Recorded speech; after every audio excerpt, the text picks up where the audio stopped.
we have not scared him off yet. Mayor Brandon Johnson is still with us, answering your questions in our town hall. And I want to start off by asking you this question.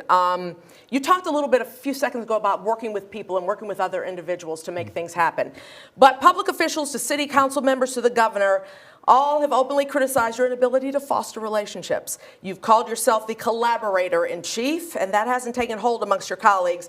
How do you change that perception, or do you want to change that perception? Well, look, you know, we have had challenges, right? But I don't know if there's ever been a mayor in the history of Chicago that did not have, open, dispute with members of the body. Yeah, but we're talking about you right now. now. What I'm saying is that in this regard, I'm not that different than other elected leaders, right? And this is why I'm engaging with our... But you want to set yourself apart from other leaders, right? Well, what I want to do is make sure that the people of Chicago are loved and supported. That's the most important thing, right? And that takes all of us.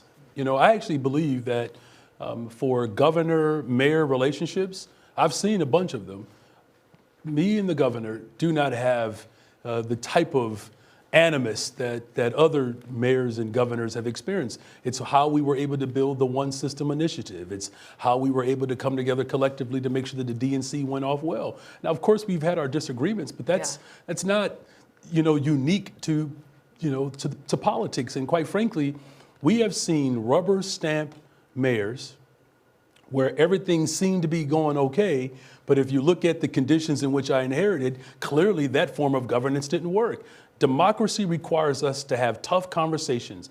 I'm going to continue to engage with the state elected officials, the federal, county, as well as city council, and we'll improve and have better conversations along the way, but I don't want people to be intimidated because people disagree. I come from a very large family. I've said this before, we argue over the Thanksgiving menu, and it's the same menu every year. What I'm fighting for is to ensure that we build the safest, most affordable city in America, and we're obviously moving in that direction. We have received a lot of viewer feedback about your first 2 years. Can you believe it? 2 years in office already? There have been polls showing voters' lack of enthusiasm for your administration. Does this criticism change how you kind of handle things at City Hall? Of course it does. Look, I'm human.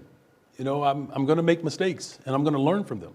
And one of the things that I know that I have to do a better job at is communicating directly with the voters and the residents of this city. That's why this town hall is so important. I'm visiting high schools, I'm visiting senior homes. We're having lakeside chats with business leaders, the faith community. I'm having a lakeside chat with Dr. Byron Brazier. I had his church in a couple of weeks.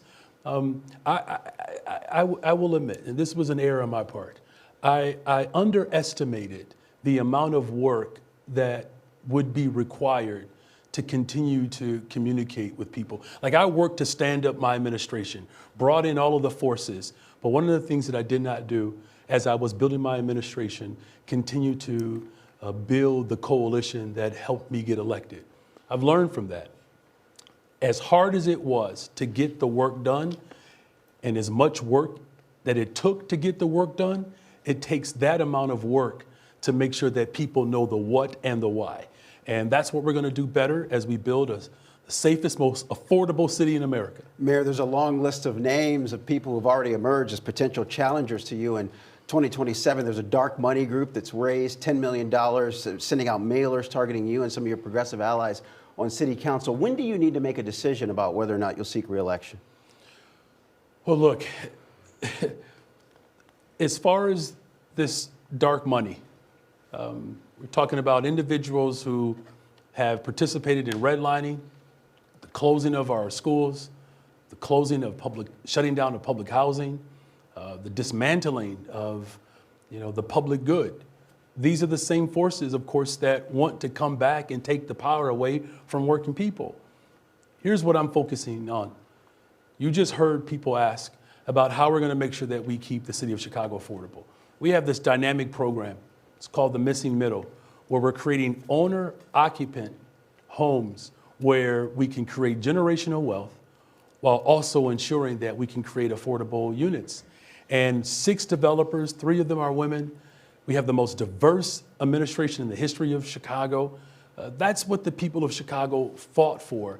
And again, I'm going to continue to do the work that the people of Chicago elected me to do, and I'm going to do a better job at making sure that people know the why and the what. As long as the people of Chicago know that my main objective is to build the most safest, most affordable city in America, then we can continue That's to like work. the new, better, stronger, safer. We can continue to do the work to make that become a reality. We got about 15 seconds. You often talk about you want your kids to be able to vote for you. So does that mean that you're going to run again?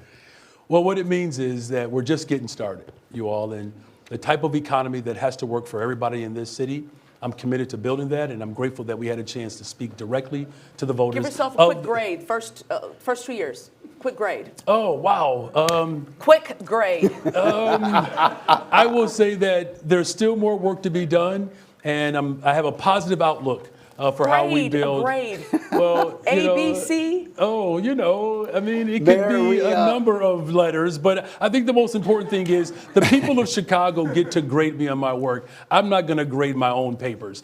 And trust me, my students wish they could do that. We wish we could talk with you through prime time, but we're going to have to leave it right there. Thank you. We're so glad you could be here with us. Thank you very much. And thank you, studio audience. Yeah, this is great. Be safe, be well. Bye-bye.